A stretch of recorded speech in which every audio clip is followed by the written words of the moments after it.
भागवत धर्माची पताका आपल्या खांद्यावर मिरवणारे जगद्गुरु संत श्रेष्ठ नामदेव महाराज विंचू देव्हाऱ्यावरी आला देवपूजा ना वेळे त्याला तेथे पैजाराचे काम अधमाशी तो अधम असं म्हणत क्रांतीची विजय या मातीमध्ये रुजवणारे जगद्गुरु संत श्रेष्ठ तुकोबाराय। काशी जाते मथुरा जाते तीनों समय तुम नहाते अरे पानी से क्या पाया मेंढक तो पानी में सोते या शब्दात समाजाचा माथा ठिकाणावर आणणारे महात्मा कबीर। अहक तंजावर तहक पेशावर अवघा मुलूक आपला असं म्हणत ज्या पित्यानं आपल्या पुत्राच्या काळजाला साथ घातली आणि या महाराष्ट्राच्या मराठमोळ्या मातीमध्ये स्वराज्य उभं करून दाखवलं ते स्वराज्य संकल्पक शहाजी राजे भोसले। आजही ज्या युगपुरुषाचं नाव ऐकल्यावर आमच्या घराघरातल्या प्रत्येक आईला असं वाटतं की असा पोर माझ्या पोटी जन्माला यायला हवा असा जगाच्या इतिहासातला सर्वोत्तम पुत्र छत्रपती शिवाजी महाराज। वयाच्या 14व्या वर्षी संस्कृत मध्ये ग्रंथ लिहून 32व्या वर्षी या मातीकरता प्राणाचं बलिदान करणारे स्वराज्याचे दुसरे छत्रपती संभाजी महाराज। पुण्यामध्ये येऊन शनिवारवाडा बांधणाऱ्या नादान पेशव्यांना गरजणारे की तट मातीचे नाही तर छातीचे करायचे असतात आणि छातीचे तट करायची हिंमत या मातीमध्ये कोणा आयऱ्या गैऱ्यामध्ये नाही ती इथल्या बहुजन समाजामध्ये आहे हे ठणकावून सांगणारे लोकराजा राजर्षी छत्रपती शाहू महाराज। विद्येविना मती गेली मती विना नीती गेली नीती विना गती गेली गती विना वित्त गेले आणि वित्ताविना शूद्र खचले हे सगळे अनर्थ एका अविद्येने केले या शब्दात विद्येचं महत्व जगासमोर मांडणारे राष्ट्रपिता महात्मा ज्योतिराव फुले। 17व्या शतकाच्या अखेरीस केवळ भारताच्या इतिहासामध्ये एकच वाक्य जर घुमलं की मल्हारराया एवढं वाक्य जरी ऐकलं तरी शत्रू पळत सुटायचा असे देशाच्या इतिहासामधले सर्वात शूरवीर योद्धा नरवीर मल्हारराव होळकर। जग बदल घालून गाव सांगून गेले मला भीमराव या शब्दात आपली क्रांती जगासमोर मांडणारे लोकशाहीर अण्णाभाऊ साठे। बाप हो जेवणाचं ताट मोडा पोराले कपडे घेऊ नका बायकोले साडी घेऊ नका पण पोराले शाळेत शिकाले धाडा असा जगावेगळा संदेश देणारे राष्ट्रसंत गाडगे बाबा। शुद्ध हवा पाणी ऋतू हाच विवाहाचा मुहूर्त बाकीचे झंझट फालतू मानतो आम्ही या शब्दात खरा विज्ञानवाद जगासमोर आणणारे राष्ट्रसंत तुकडोजी बाबा। संत भगवान बाबा राष्ट्रमाता राजमाता माँसाहेब जिजाऊ स्त्री शिक्षणाच्या देवता सावित्रीबाई फुले। 27 वर्ष पांढऱ्या डोंगरीवर बसून या मातीमध्ये लोककल्याणाचं राज्य उभा करणाऱ्या लोकमाता अहिल्यादेवी होळकर, महामाता रमाबाई आंबेडकर, पहिल्या मुस्लिम स्त्री शिक्षिका फातिमा बीबी शेख यांच्यासह तमाम महापुरुषांना युगपुरुषांना आणि महामातांना वंदन करून त्यांच्या जयंतीच्या निमित्तानं तुम्ही आम्ही सगळेजण या ठिकाणी एकत्रित आलोय आणि त्या युगपुरुषानं तुम्हा आम्हाला ठणकावून सांगितलं की मी प्रथमता आणि अंतिमता भारतीय आहे असं म्हणत ज्या युगपुरुषाने भगवे हिरवे निळे पिवळे असे सगळे झेंडे बाजूला सारत तिरंग्याला सर्वोच्च स्थान दिलं ते भारताचे महान सुपुत्र विश्वरत्न डॉक्टर बाबासाहेब आंबेडकर यांना तुम्हा सर्वांच्या टाळ्यांच्या प्रचंड गजरामध्ये प्रथमतः विनम्र अभिवादन करतो। आजच्या साहेब जिजाऊ असतील लोकमाता अहिल्यादेवी होळकर असतील क्रांतीज्योती सावित्रीबाई फुले असतील किंवा महामाता रमाई असतील यांच्या विचारानं प्रेरित असणारं गाव आहे याची खात्री आज खऱ्या अर्थानं या निमित्तानं झाली। त्यामुळे प्रथमतः जळगावकरांचं मी मनपूर्वक आभार मानतो। हे कुठल्या एका जातीचं नाही कुठल्या एका धर्माचं नाही आज खऱ्या अर्थानं ते काम तुम्ही आम्ही समजून घ्यावं। मी मगाशी आल्या विलास दादांना सांगितलं की आम्ही शेतकरी चळवळीमध्ये काम करतो आणि शेतकरी चळवळीमध्ये काम करत असताना बाबासाहेब आंबेडकरांनी जे केलेलं काम त्यांच्या आयुष्यामधला बाबासाहेबांनी काढलेला जो पहिला मोर्चा आहे हा मोर्चा जातीकरता नाही आहे हा मोर्चा धर्माकरता नाही आहे। बाबासाहेबांनी काढलेला पहिला मोर्चा हा शेतकऱ्यांसाठी आहे। महात्मा फुलेंनी केलेलं काम हे शेतकऱ्यांसाठी आहे आणि त्याचसोबत डॉक्टर बाबासाहेब आंबेडकर असतील शाहू महाराज असतील छत्रपती शिवाजी महाराज असतील या सगळ्या युगपुरुषांनी जे काम केलं ते शेतकऱ्यांसाठी आहे कष्टकऱ्यांसाठी आहे। ते तुम्हा आम्हाला समजून घ्यावं लागेल। दुर्दैवानं समाजातल्या सामान्य माणसाला ते समजलं पण नोकरीला लागलेले, आरक्षणाचा फायदा घेतलेले, पुढे गेलेली माणसं आजही यापासून अनभिज्ञ आहे. हे बऱ्याचदा एक उदाहरण तुम्हाला तुम्ही सांगतो आणि थांबतो. महाराज तुम्ही का आलात? तुम्ही का कष्ट घेतलेत? महाराज तुम्ही एक आवाज दिला असता तर तुमचा एका हाकेसरशी मी कोल्हापूरला येऊन दाखल झालो असतो. महाराज तुम्ही का आलात? तुम्ही राजे आहात. त्यावेळी शाहू महाराज कळले, बाबासाहेब अहो आम्ही परंपरेचे राजे. बाबासाहेब अहो तुम्ही ज्ञानाचे राजे. अहो ज्ञानाच्या भेटीला परंपरा आली तर काय फरक पडतो? हे नातं आहे दोघांमधलं. नातं हे नातं समाजाला समजलं का? बाबासाहेब ज्यावेळी लंडनला शिकायला जायला निघाले त्यावेळी शाहू महाराज म्हणतायत की बाबासाहेब तुम्ही लंडनला शिकायला जातायत आणि तुम्ही लंडनला शिकायला जात असताना तुमची बायको म्हणजे माझी लहान बहीण रमाबाई तिला मी तिच्या माहेरी म्हणजे कोल्हापूरला घेऊन जाऊ का? काय नातं आहे दोघांमध्ये?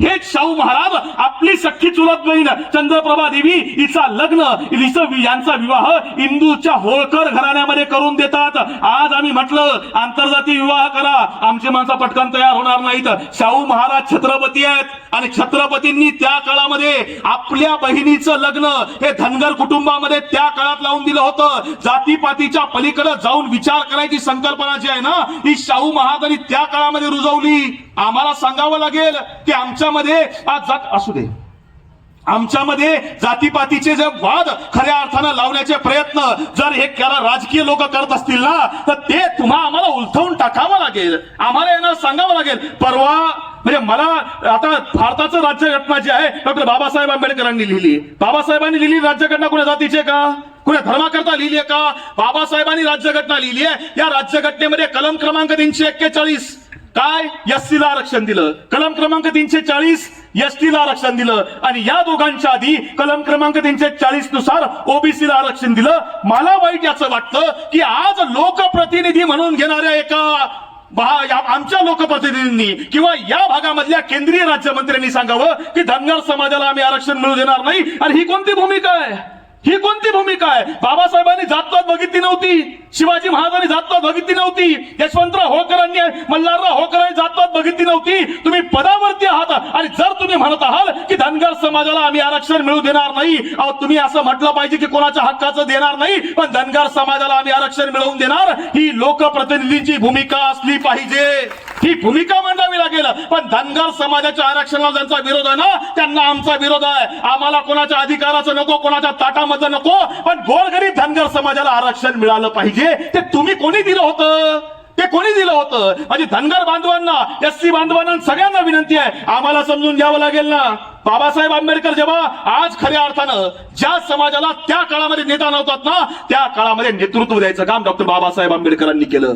बाबासाहेब आंबेडकरांनी राज्यघटना लिहिली आहे. मी पुन्हा तुम्हाला ते सांगतो. बाबासाहेबांनी राज्यघटना कुणाकरता लिहिली? जातीकरता लिहिली? धर्माकरता लिहिली? आम्हाला समजलं नाही. म्हणजे बाबासाहेब राज्यघटना लिहित आहेत आणि त्यावेळी एक पी.व्ही. कामत नावाचे गृहस्थ आहेत.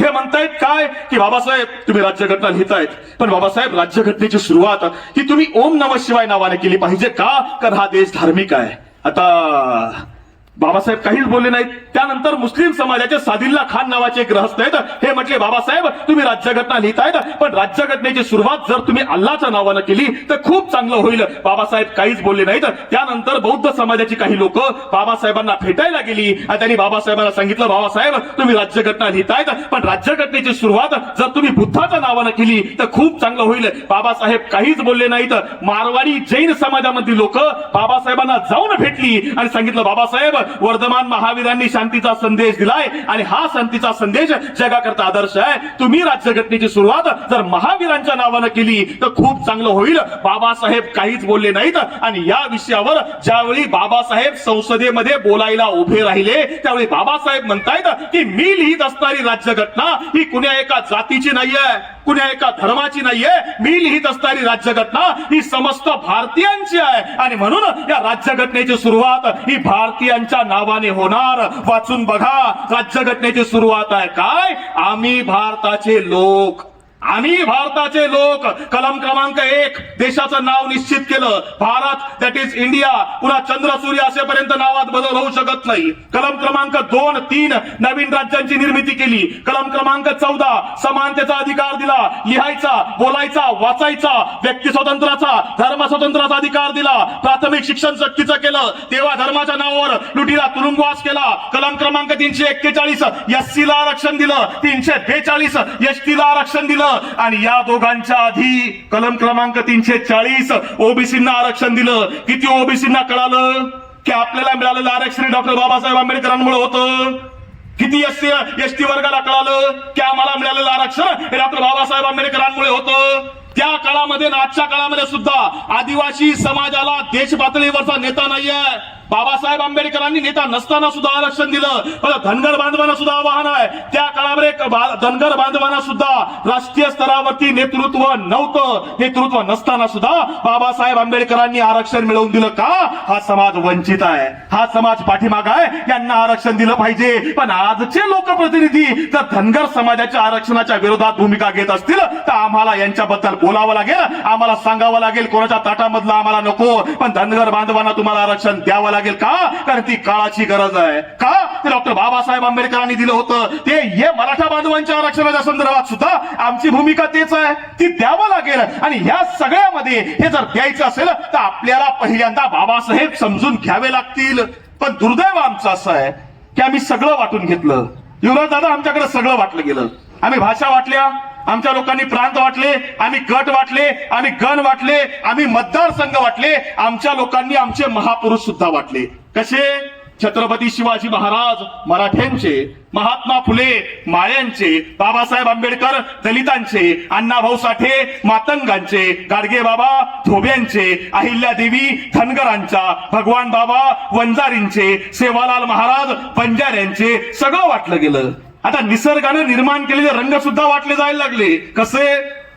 भगवा हिंदूंचा, हिरवा मुसलमानांचा, निळा बौद्धांचा, पिवळा धनगरांचा, आम्ही सगळं वाटून घेतलं. पण आम्हाला एक समजलं नाही की छत्रपती शिवाजी महाराजांनी भगवा निवडला होता. भगवा का निवडला? अरे भगवा शौर्याचं प्रतीक आहे, भगवा त्यागाचं प्रतीक आहे, भगवा समर्पणाचं प्रतीक आहे, भगवा उगवत्या सूर्याचं प्रतीक आहे, म्हणून भगवा निवडला. हजरत मोहम्मद पैगंबर साहेबांनी हिरवा निवडला. हिरवा का निवडला? हिरवा समृद्धीचं प्रतीक आहे, समृद्धी आली पाहिजे म्हणून हिरवा निवडला.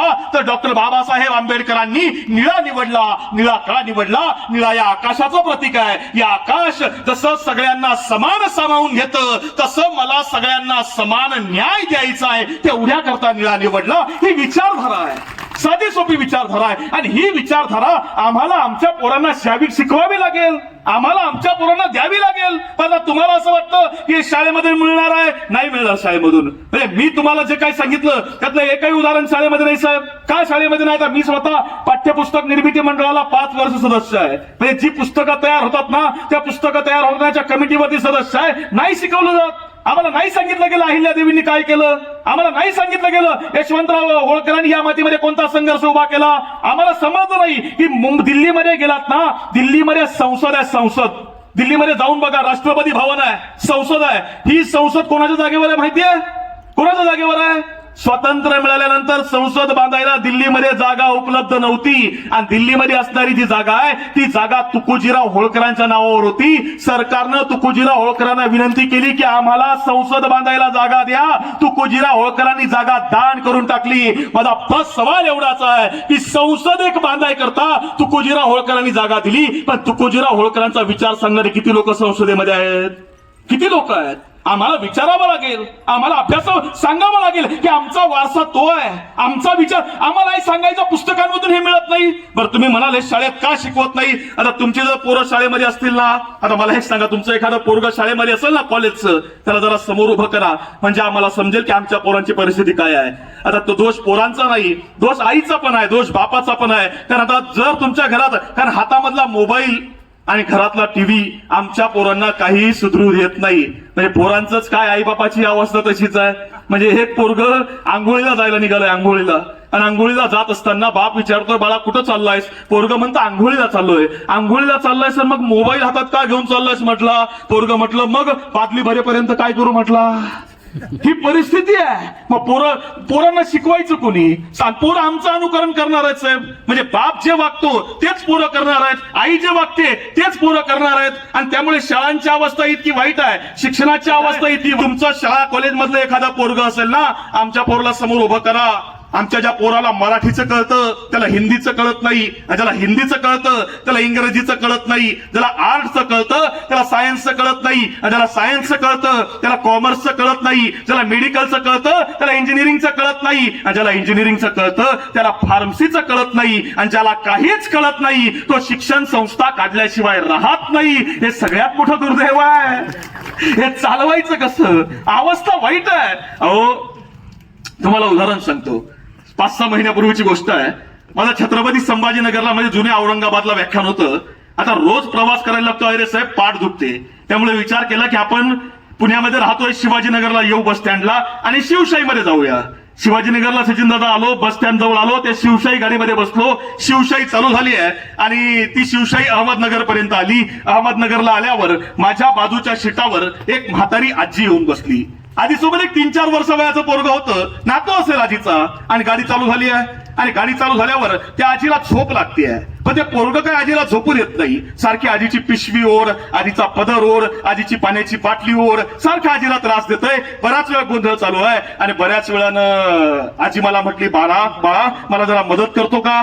मी म्हटलं, आजी काय करू? आजी म्हटली, बाळा हे पोरग काही झोपायला तयार नाही, मी याला उचलते, तू मला जरा मदत कर. मी म्हटलं, मी काय करू? म्हटले, मी याला उचलते, मी याचे पाय तुझ्या मांडीवर देते, डोकं माझ्या मांडीवर घेते, या पोराला मी जरा थापडवते म्हणजे हे जरा पटकन झोपेल. मी म्हटलं, आजी ठीक आहे. आजीनं ते पोरग उचललं, त्याचे पाय माझ्या मांडीवर दिले, डोकं आजीच्या मांडीवर घेतलं. आजीनं त्या पोराला थापडवायला सुरुवात केली आहे. आजी त्या पोराला थापडवतेय, झोपवतेय आणि म्हणतेय, झोप रे डिप्लोमा, झोप रे डिप्लोमा, झोप रे डिप्लोमा.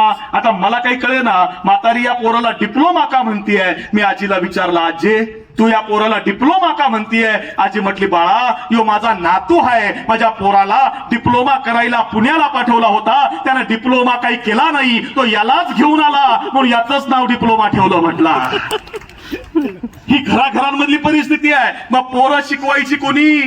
पोरं घडवायची कोण? हे आई बापाचं काम आहे. बाबासाहेब आंबेडकर घडले, रामजी सुभेदारांचं कर्तृत्व आहे.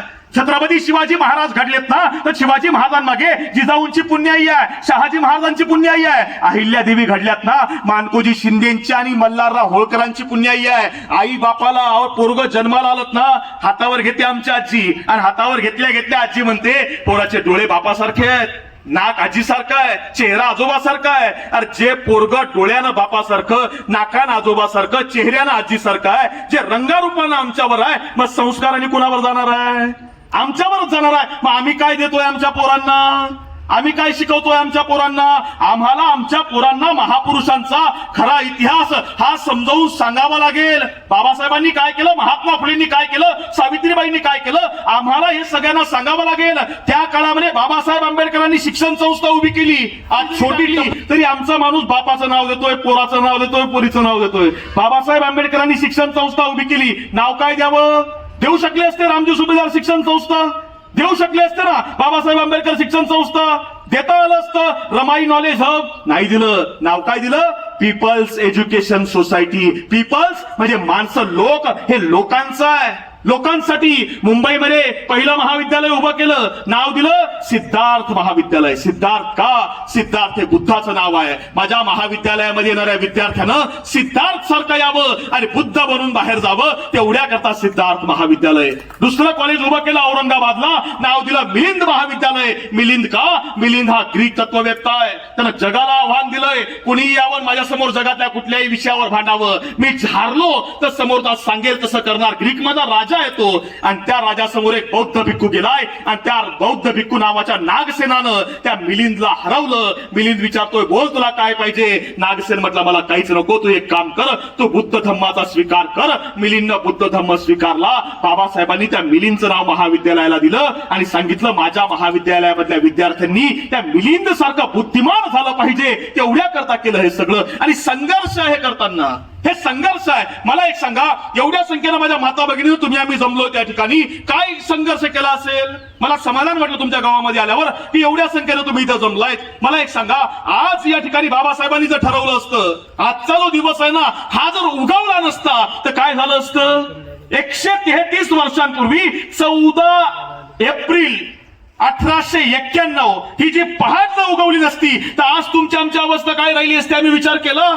आजचा दिवस हा सोन्याचा आहे आमच्याकरता. का? कारण हजारो वर्षाची गुलामगिरी लाथारायची ताकद आजच्या एका दिवसामध्ये आहे. तो दिवस म्हणजे 14 एप्रिल आहे. आपण तो साजरा करतोय कारण हे सगळं बाबासाहेबांनी सर्वस्वाचं दान समाजाकरता करून टाकलं. जातीपाती बघितल्या नाहीत, धर्मपंथ बघितला नाही. बाबासाहेबांनी केलेलं काम सगळ्यांकरताय, सगळ्या जातींकरताय, सगळ्या धर्मांकरताय. जर काही माणसं नोकरीला असतील ना, तरी समजून घ्या, पूर्वीच्या काळामध्ये नोकरीला 12 तास ड्युटी असायची. 12 तास.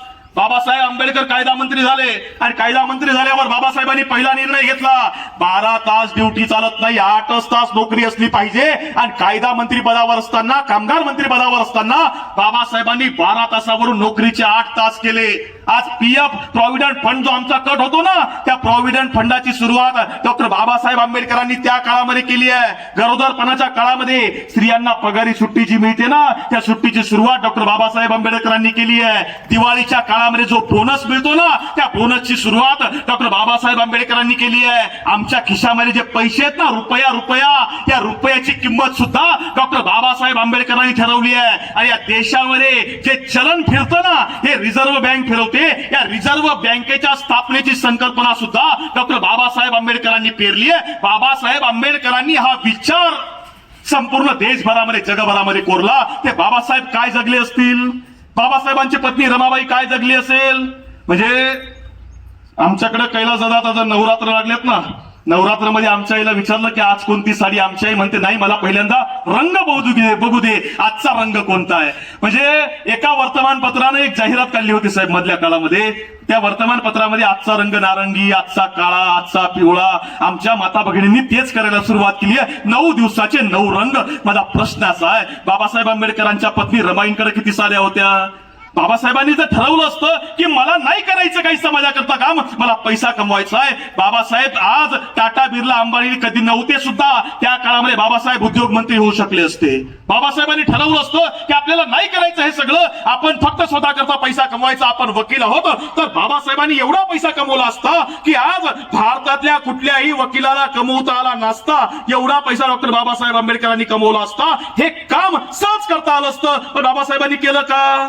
ते काम बाबासाहेब आंबेडकरांनी केलं नाही. बाबासाहेब आंबेडकरांनी काय केलं माहितीये? सर्वस्वाचं दान हे तुमच्या आमच्या समाजाकरता करून टाकलं आणि या मातीमध्ये समाज समृद्ध केला. समाज एकत्र करायचं काम बाबासाहेबांनी केलं. मला प्रश्न तुम्हाला एक आहे की आज मला सांगा, रमाईच्या अंगावर किती दागिने होते? तुम्हाला उदाहरण सांगतो. बाबासाहेब लंडनला शिकायला गेले आणि लंडनला शिकायला जात असताना 6 महिने घरामध्ये पुरेल तेवढा किराणा बाबासाहेबांनी करून ठेवला. 5-6 महिन्यामध्ये बाबासाहेबांच्या घरामधला तो किराणा संपला आणि रमाईच्या अंगावर एक लेकरू आहे, 2-2.5 वर्ष वयाचं. ते लेकरू दूध पित आहे आणि रमाईच्या अंगावरचं ते लेकरू दूध पित आहे, पण 3 दिवस झाले घरामध्ये धान्य नाहीये. या वरती या. रमाईच्या अंगावरती ते लेकरू दूध पित आहे आणि 3 दिवस झाले घरामध्ये अन्नाचा कण नाही आहे. आणि अन्नाचा कदा समजा आईच्या पोटामध्ये जर अन्नच नाही म्हटल्यावर त्या बाळाला दूध कुठून येणार आहे? आणि ते बाळ रडायला लागलं. आता 2 दिवस झाले, 3 दिवस झाले, रमाईला काही कळत नाहीये